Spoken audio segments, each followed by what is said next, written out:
Evangelho de Lucas, capítulo 17, verso 14, diz assim: e ele, vendo-os, disse-lhes: ide e mostrai-vos ao sacerdote.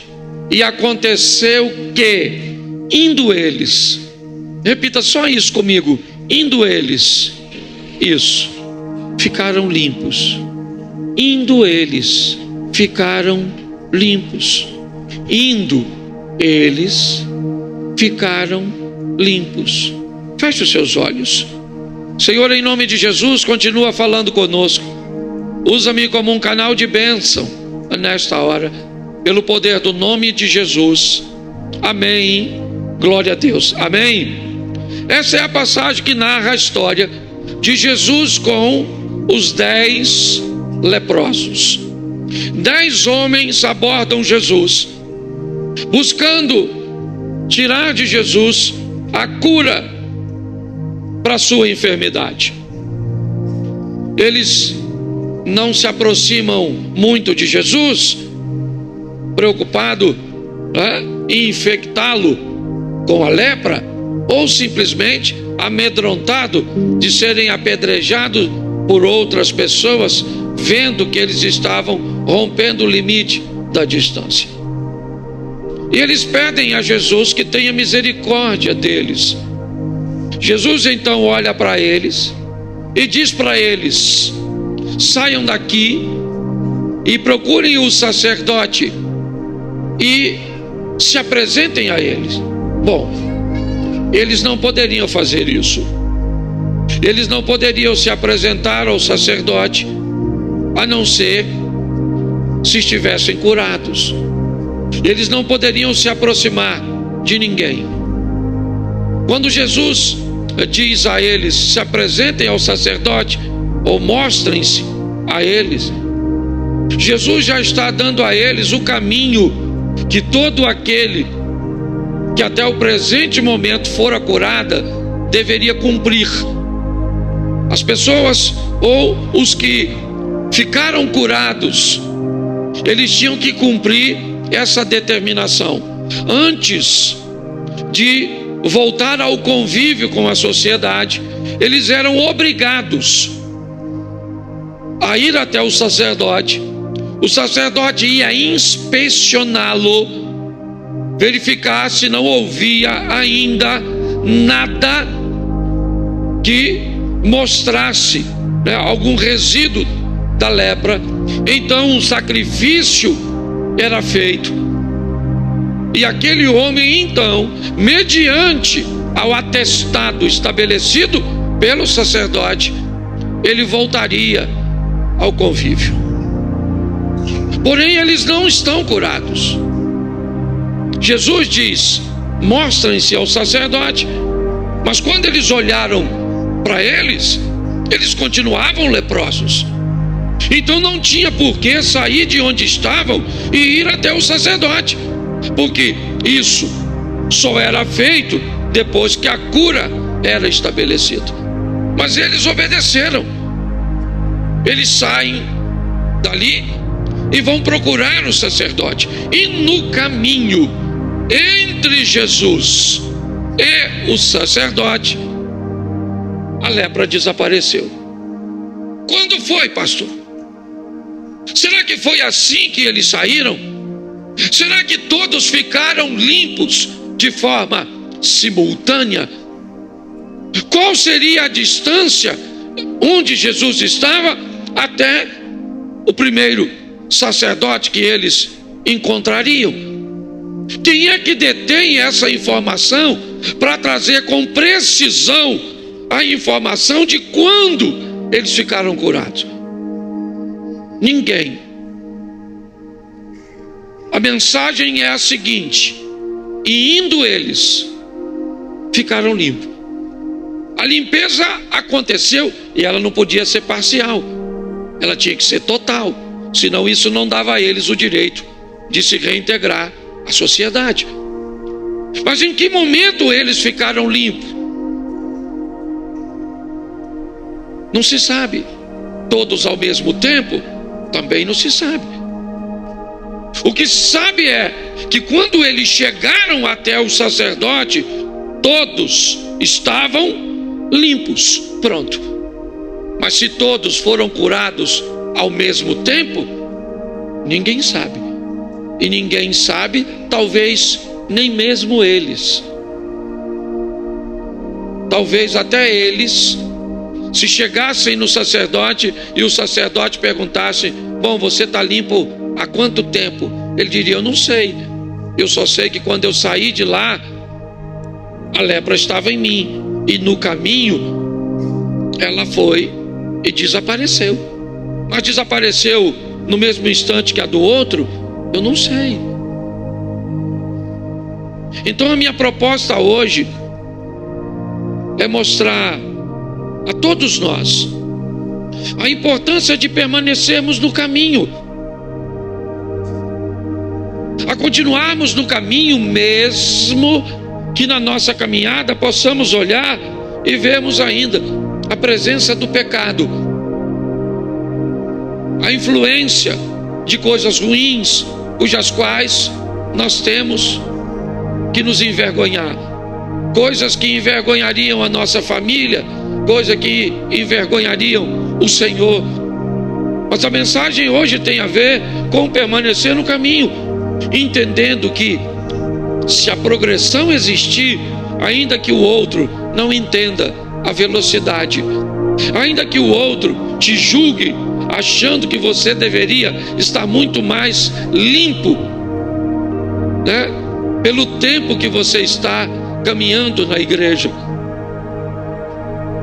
Então a minha palavra hoje tem a ver com uma transformação que acontece no caminho. Continue indo, continue fazendo. Se você está fraco, prossiga. Se está forte, prossiga. Se as pessoas estão te compreendendo, prossiga. Se as pessoas não estão te compreendendo, prossiga. Se estão te ovacionando, prossiga. Se estão te discriminando, prossiga. Continue indo, porque em algum momento dessa caminhada a cura vai chegar, a limpeza vai chegar, a vitória que você procura, ela vai chegar. Então eu separei alguns textos para mostrar a transformação e como ela pode ser um pouco mais morosa, um pouco mais demorada, certo? E quanto nós temos que estar preparados para lidar com as pessoas que nos conhecem mais de perto, porque são essas pessoas que vão notar de verdade que a mudança está demorando ou não. Porque às vezes um marido exemplar para a igreja não é o marido exemplar para a esposa. Às vezes o filho exemplar para os amigos não é o filho exemplar para os pais. Porque somente aqueles que estão perto, convivendo no cotidiano, no dia a dia, sabem de fato quem nós somos. E talvez esse seja o grande desafio de nós convivermos. Então é importante observar que uma mudança segura é uma mudança que ela tende a começar a acontecer de dentro para fora. Nós vamos precisar mudar o exterior, sim, e eu já vou mostrar isso mais à frente a você. Mas eu quero mostrar 3 versículos que é importante que nós tenhamos o conhecimento dele, e mais do que o conhecimento, a aplicação desses textos na nossa vida, porque ele nos expõe uma mudança que ela acontece de dentro para fora. Porque mudar exteriormente talvez seja a parte mais fácil do processo. Trocar as roupas, mudar a rádio, certo? De sintonia. Talvez mudar alguns ambientes seja um pouco mais fácil do que mudar a parte interna. Então vamos a 3 textos rapidinho. Romanos capítulo 12, verso 2. E não sede conformados com este mundo, mas sede transformados pela renovação do vosso entendimento, para que experimenteis qual seja a boa, agradável e perfeita vontade de Deus. Preste atenção, porque nós temos aqui uma mudança mental. Transformai-vos pela renovação da vossa mente.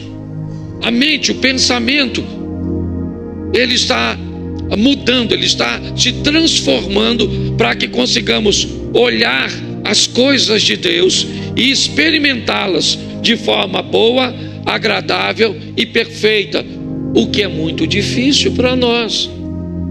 Dependendo dos danos que essas coisas que nos acontecem têm um impacto sobre nós, é muito difícil chamar a vontade de Deus de boa, agradável e perfeita.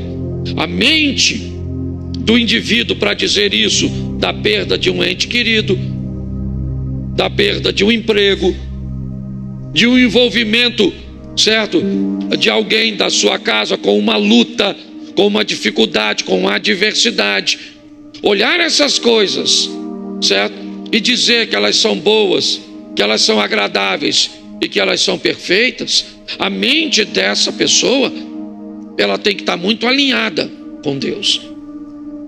Então essa não é uma mudança fácil de obtermos. Nem todo mundo que carrega uma Bíblia na mão sabe cantar um hino, pode uma vez por mês segurar os elementos da ceia, são capazes de viver isso, porque isso é uma mudança sólida, concreta, gradativa, paulatina, crescente. É um modelo que vai alcançando a sua mente e vai te tornando alguém inabalável. Pessoas com esse tipo de comportamento conseguem ler textos como 1000 cairão ao teu lado, 10.000 cairão à tua direita, mas tu não serás atingido, com mais veracidade.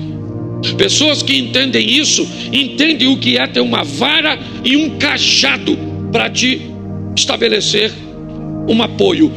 Pessoas desse tipo entendem o que são anjos que recebem ordem a nosso respeito. Mas não é fácil, porque essa é uma mudança interna.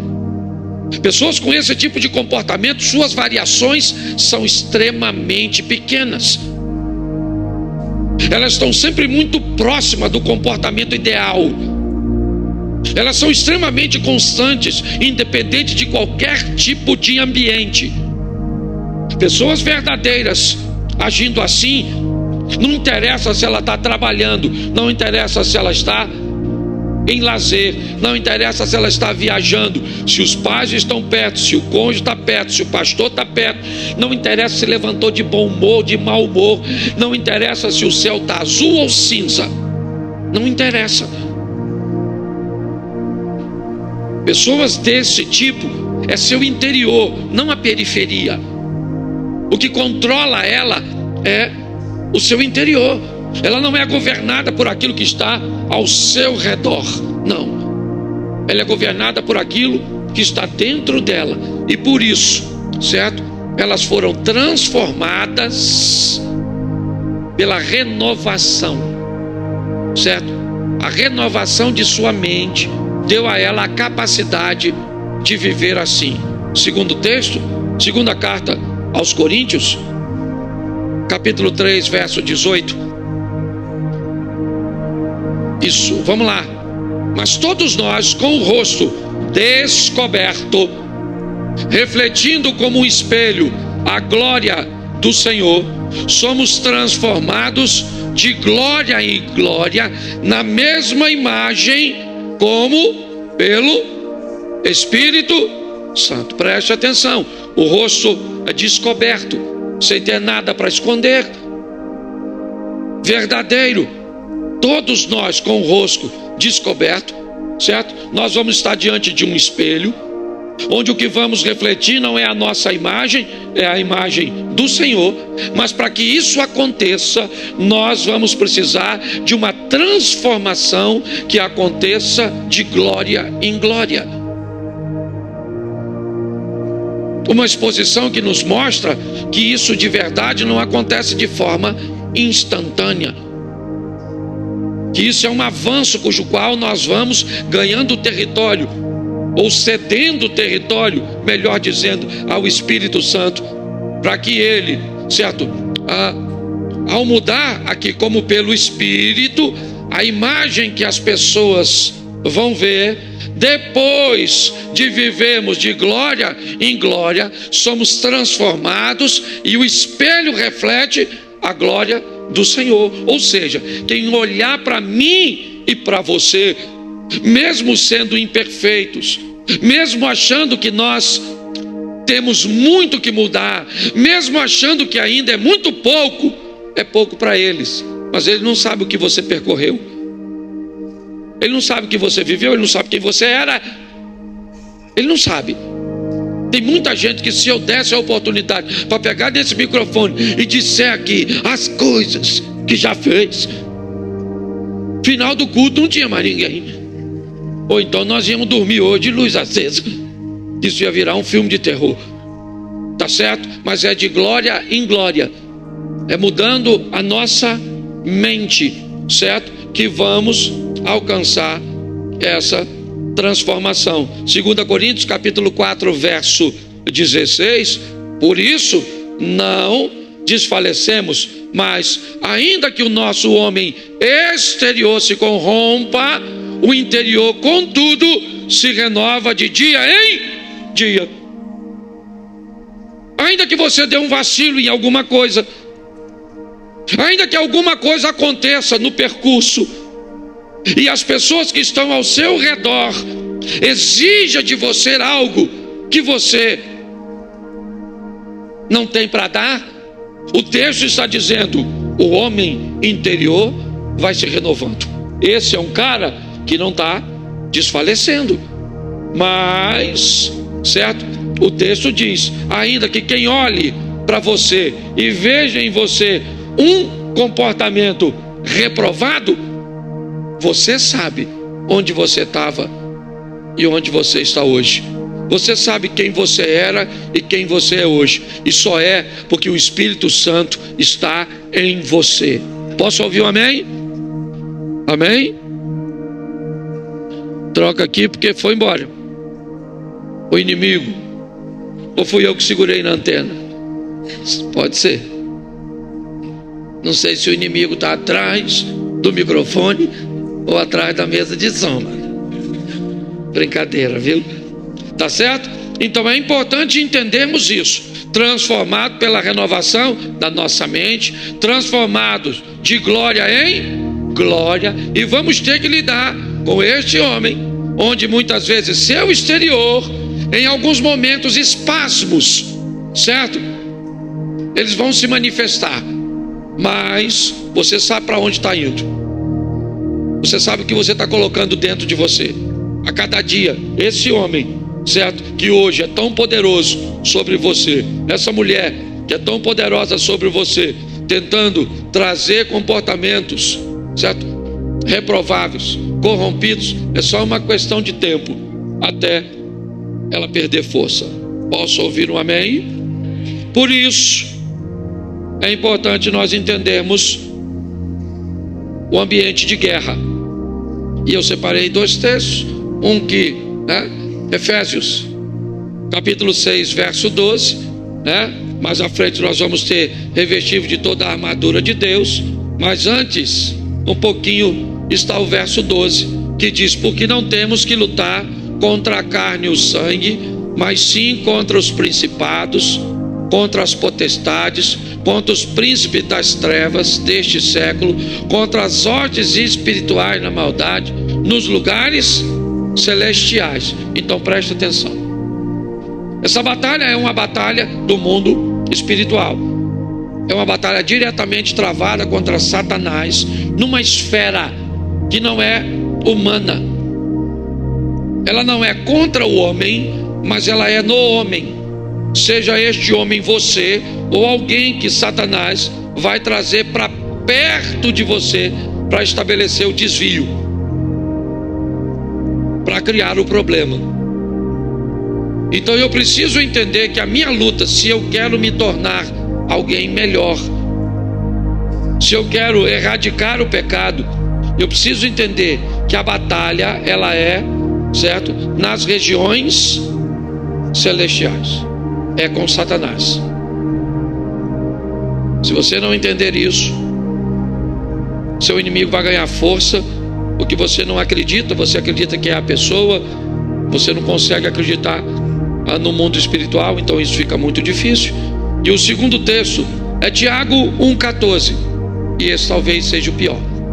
Mas cada um é tentado quando atraído e engodado pela sua própria concupiscência. Esse é um texto que diz o que o diabo vai usar contra você. O que ele vai usar contra você? Alguma coisa que você goste e que te afaste de Deus, que te faça desobedecer a Deus. Então todo homem é atraído e engodado, certo? Na verdade, aqui é tentado quando atraído e engodado. O engodo é uma prática de pesca, o engodo é uma prática de caça, certo? O que é um engodo? É uma isca, certo? Que esconde o que está por detrás dela, esconde uma intenção. Você vai pescar, o que acontece? Normalmente se prepara a isca no barco e dentre as iscas fica a cabeça do peixe, algumas partes que você não consegue prender no anzol. Então quando o peixe aparece, quando há a presença do peixe, o que quem está pescando faz? Pega todo aquele resíduo e joga para fora do barco. O nome daquilo se chama engodo. Qual é a intenção? A intenção é fazer com que os peixes fiquem por perto, porque dentro daquele resto de coisas que o pescador jogou dentro d'água, já ou ele vai lançar a rede ou ele vai lançar um anzol escondido num pedaço. E é estranho, não é?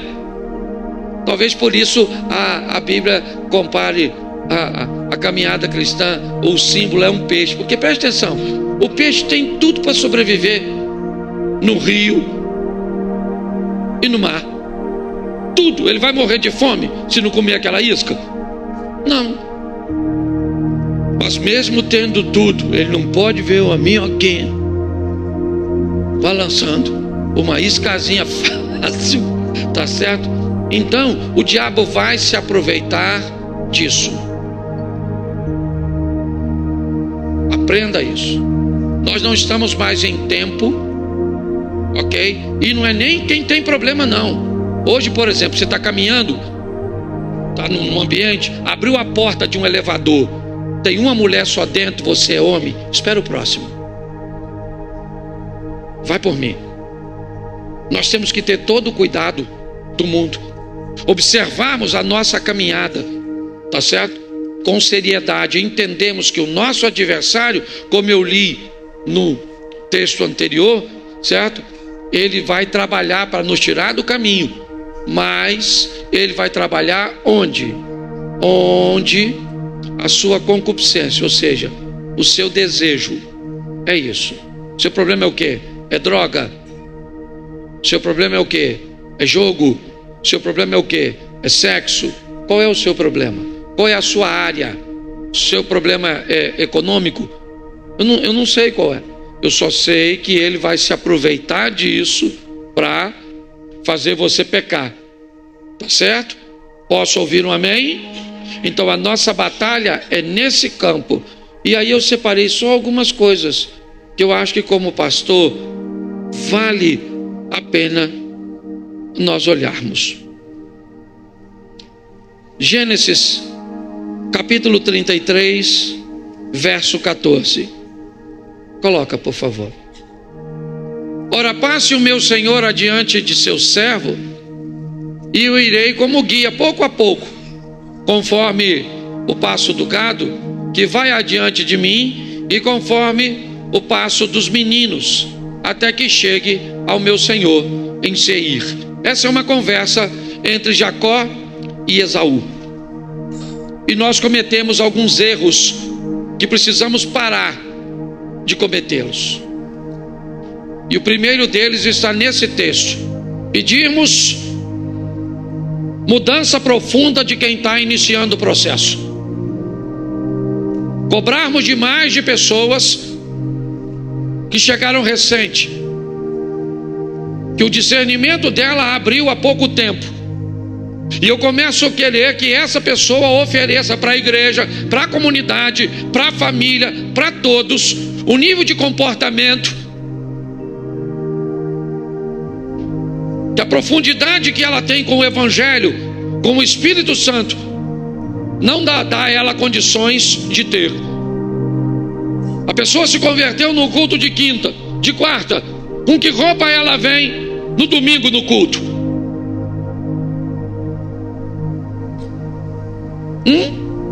O que ela faz com as roupas dela? Eu não sei o estilo que ela vestia. O que ele faz? Pare para pensar. Agora ela pega? Não, pastor, ela que se vira. Que não apareça no culto aqui com esse modelo de roupa, com esse decote desse jeito, com essa saia tão curta, com essas cores tão chamativas. Esse cara com essa calça que parece que embalou a vácuo. Você dia viu um cara tirar uma foto comigo ali, ele vem de blazer, sem camisa. Tinha camisa embaixo não, peito cabeludo. Ele fechou até aqui. Porque aquilo mostra a profundidade dele. Eu não sei quem ele é, mas eu sei que ele ainda está no raso. Então não exija das pessoas vocabulário. Tem gente que entra na igreja e ainda fala palavrão de vez em quando. Aí você fala, aí se converteu nada, essa praga, essa peste. Isso é mentira, que você está falando isso? Rapaz, a pessoa se converteu semana passada, rapaz. Talvez 99% do que a pessoa falava tinha um palavrão. Então para onde ela vai? 70%. Certo? Isso quando não começa a trocar palavra. Caraca, filho da mãe. O que é isso? São substituto. Isso o que é isso? Isso é um avanço. Fica triste não. Isso demonstra que o vocabulário da pessoa está mudando. A roupa tem gente que não tem. Esse dia eu vi um cara vinha de bermuda na igreja, de bermuda na igreja, de bermuda na igreja. Um dia ele me abordou e me disse, pastor, eu venho de bermuda porque eu não tenho. E eu me converti, mas nunca gostei de usar calça. E a minha cabeça diz, como alguém não tem uma calça comprida? Então eu arrumei 2 calças para a pessoa. Não custou nada. Tá certo? Então você não pode querer o comprometimento, você não pode querer o vocabulário, você não pode querer a vestimenta de alguém que está começando. Está ali, ó, o texto. O que Jacó está dizendo para Esaú? Esaú, você está acompanhado de homens, com um exército, 400 homens. Sabe o que eu tenho comigo? Eu tenho mulheres, eu tenho crianças e eu tenho animais. Se eu usar a sua velocidade para ir em direção a CI, esse pessoal que está comigo desfalece no caminho. Então faz o seguinte, eu posso andar na sua velocidade, mas quem está comigo não. Às vezes você certo? É importante que você reduza a sua velocidade para ajudar outro a chegar no propósito e não ficar cobrando. Posso ouvir um amém da igreja? Isso. Segunda coisa, bota Mateus 22, 37. São coisas que a gente acabou fazendo sem notar, achando que a mudança é instantânea. Vamos lá, ó. Jesus disse o quê? Amarás de todo o seu, e de toda a sua, e de todo o seu. Bota o verso seguinte. Este é o primeiro e grande. O segundo, semelhante a este é. Bota o 40 para ficar legal. Desses 2 mandamentos. dependem toda a lei e os... Preste atenção, é importantíssimo. Nós cometemos um erro gravíssimo. Antes de mostrarmos para as pessoas que chegam na igreja o que é o mais importante, nós mostramos as regras e as leis, a roupa que usa, a música que escuta, certo? Os lugares que pode frequentar. Nós damos para as pessoas todas as regras, mas esquecemos de dizer a ela o mais importante. O mais importante de tudo nessa caminhada é aprender a respeito do amor. O amor a Deus, o amor próprio e amor ao próximo. Então, como ninguém nos ensinou a amar essas pessoas e entender que as regras são importantes, mas elas vêm depois do amor. Aqui, na maioria das vezes, nós fomos treinados a trazer as regras primeiro e o amor depois, se tiver amor. E se o cara não cumpriu a regra, se ele não cumpriu o protocolo, se não fez como a regra manda, o que nós vamos fazer? Nós não queremos nem saber o nível de profundidade dela. Eu fico imaginando se Jesus agisse assim. Então a primeira coisa que nós precisamos entender é que a igreja de Cristo é uma igreja, se tem Cristo, é para amar o próximo, é para fazer com que a vida do próximo seja melhor depois que você passou por ela. Se não for assim, está errado. Terceiro, 1 Samuel capítulo 15, verso 22.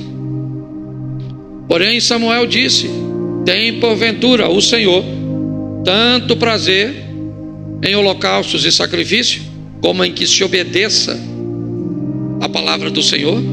Eis que o obedecer é melhor que e o atender é melhor do que a gordura dos... Preste atenção. Nós cometemos um erro que já vem de muito tempo.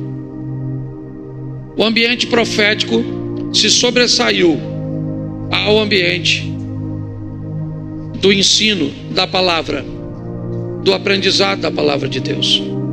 E quando o profético vem à frente, as pessoas estão mais preocupadas em saber sobre o futuro do que em construir o seu próprio futuro. Hoje, qualquer ambiente que tenha um profeta, qualquer ambiente que fale do seu amanhã, ele é mais interessante para as pessoas do que um ambiente que ensine você a construir um amanhã.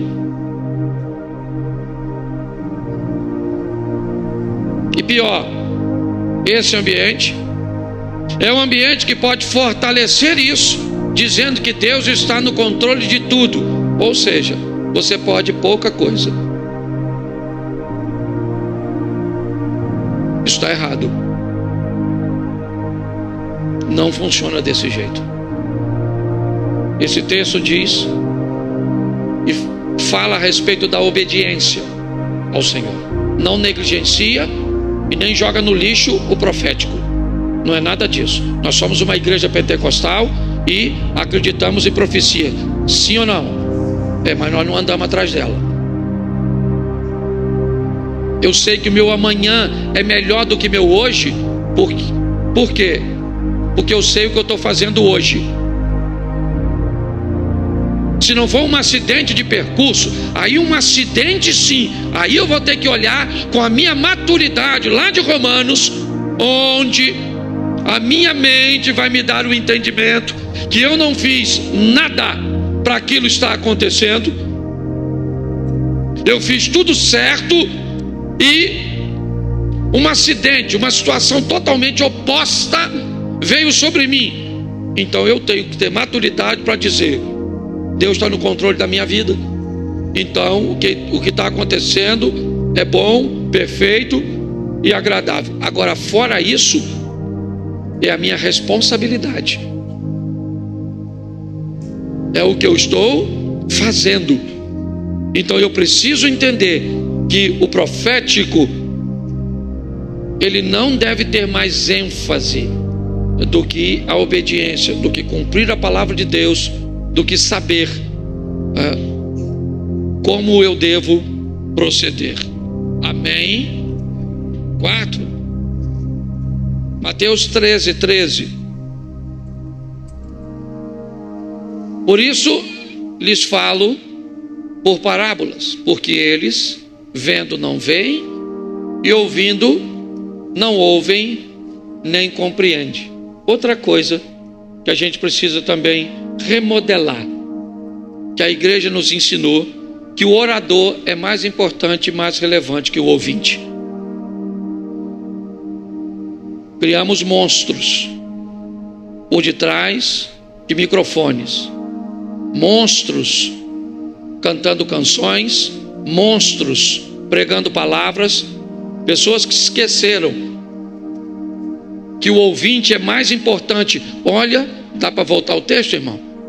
Olha só, quando perguntaram a Jesus por que Jesus falava por parábolas, Jesus vai explicar, depois você lê o texto, mas a explicação é: a vocês recebem a palavra diferente, porque há em vocês a capacidade de entender, de discernir, de interpretar, mas o povo não.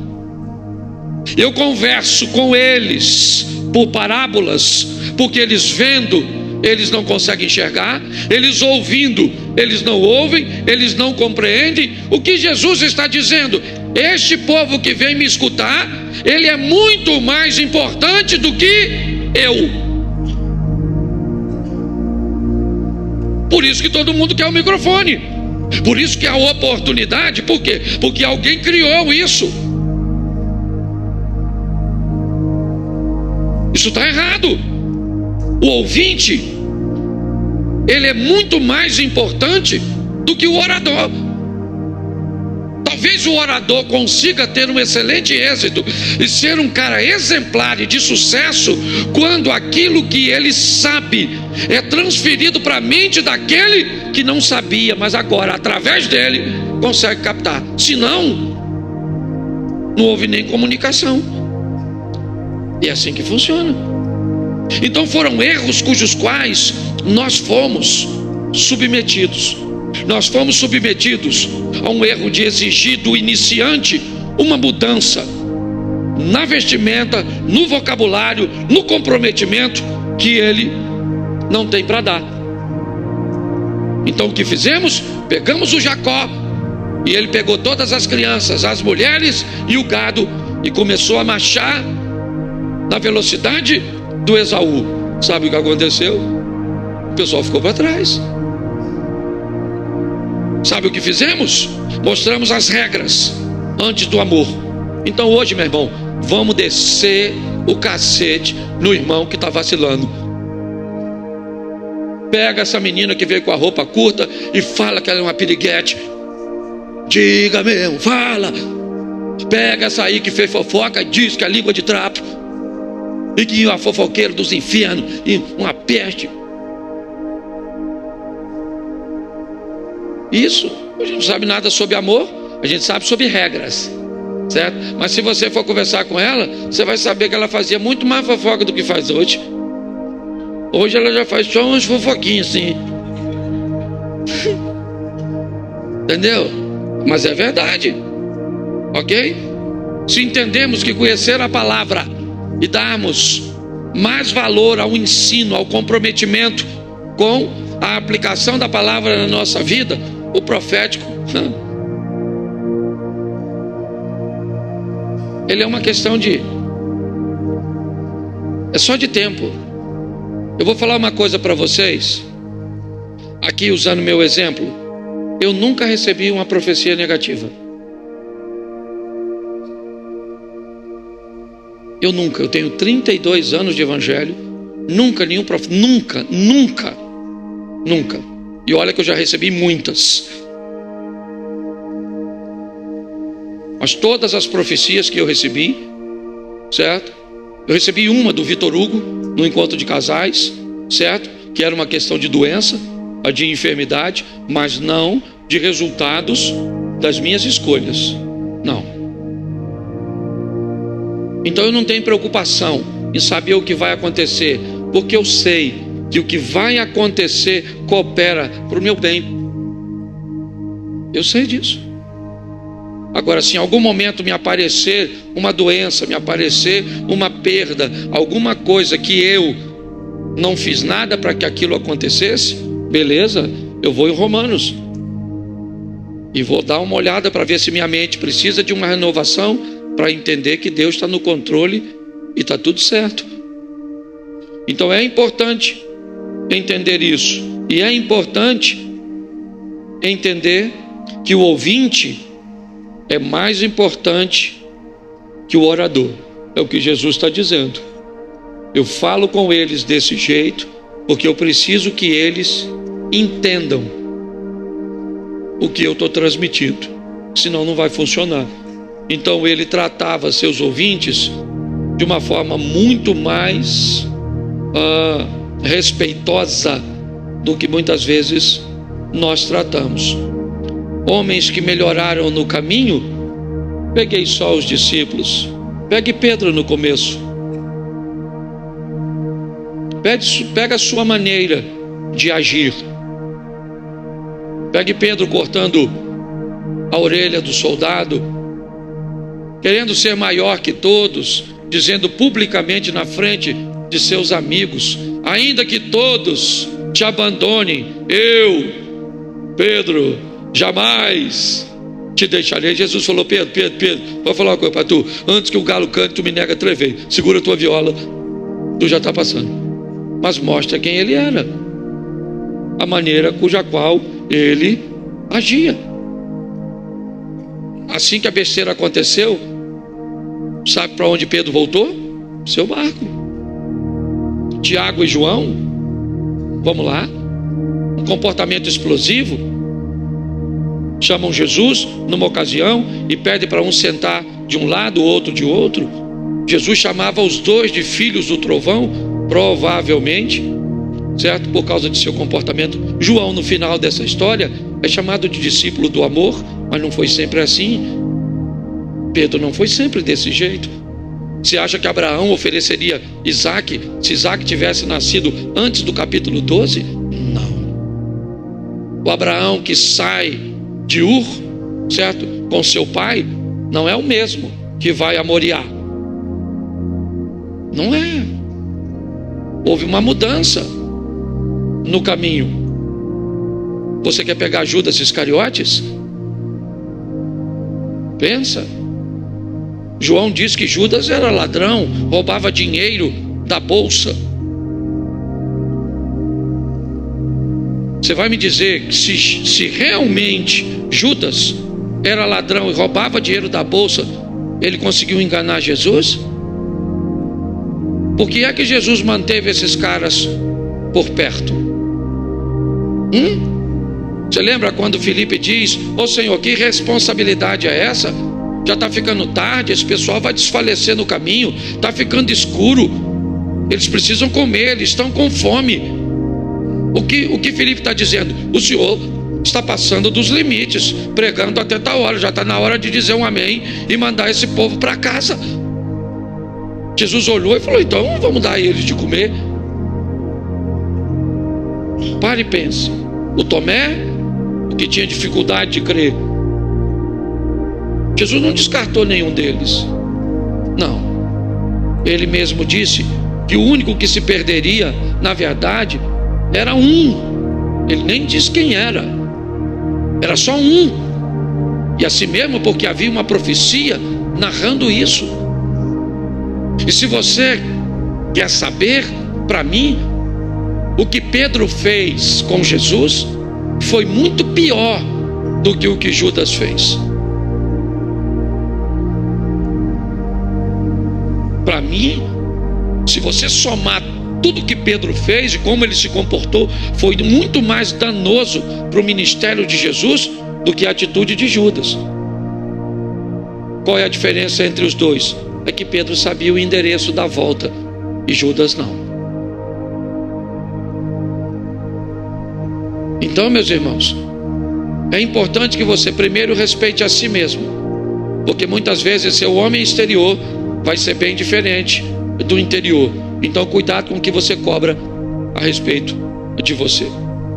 Se você aprender a amar as pessoas, vai entender que nem todo mundo muda na mesma velocidade que você, e que provavelmente todas as vezes que você acusar alguém, pode ter certeza de que na maioria das vezes você só acusa essa pessoa porque não faz o que ela faz. Você faz um outro pecado, e como o seu pecado não é aquele, você então busca chamar a atenção para o pecado daquela pessoa, para que o seu passe por despercebido.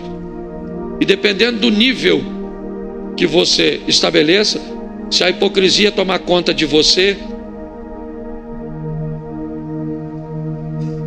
Eu, há um tempo atrás, eu participava de um evento com um pessoal e nunca batia o comportamento das pessoas com o discurso dessas pessoas. Eu participava normalmente uma vez por ano desse evento, mas todas as vezes a santidade na boca de uma pessoa não condizia com o que ela estava vestindo, como ela estava se comportando, e aquilo sempre me incomodou. Mas eu aprendi a olhar as pessoas de forma diferente. Foi 1 ano, foi 2 anos, acho que foi 4 ou 5 anos. Depois eu resolvi que não iria mais. Aquilo começou a me incomodar de fato. As músicas eram envoltas em muita santidade. A palavra era sempre cobrando da igreja uma santidade, uma santidade, uma santidade, uma santidade, que eu não conseguia ver nos bastidores. E uns 2 anos depois, acabou vindo à tona um escândalo, uma situação extremamente constrangedora, por causa da hipocrisia. Essa pessoa, ela era tão profana, mas tão profana, mas tão profana no altar, que ela falava contra tudo que ela fazia. Porque na cabeça dela, se ela fizesse isso removeria dela qualquer suspeita daquele tipo de comportamento. Mas a Bíblia diz que tudo aquilo que nós fazemos no escuro, uma hora vem à tona. Então, meus irmãos, vamos levar essa mensagem hoje, tá certo? Ela vai ficar gravada, e eu peço a você, acompanhe, porque pode parecer pouco, mas a grande maioria que está aqui já teve bem mais fundo de onde está hoje, já esteve bem mais sujo do que estava hoje, e agradecemos a Deus por sua misericórdia, por sua compaixão, pelo cuidado para conosco.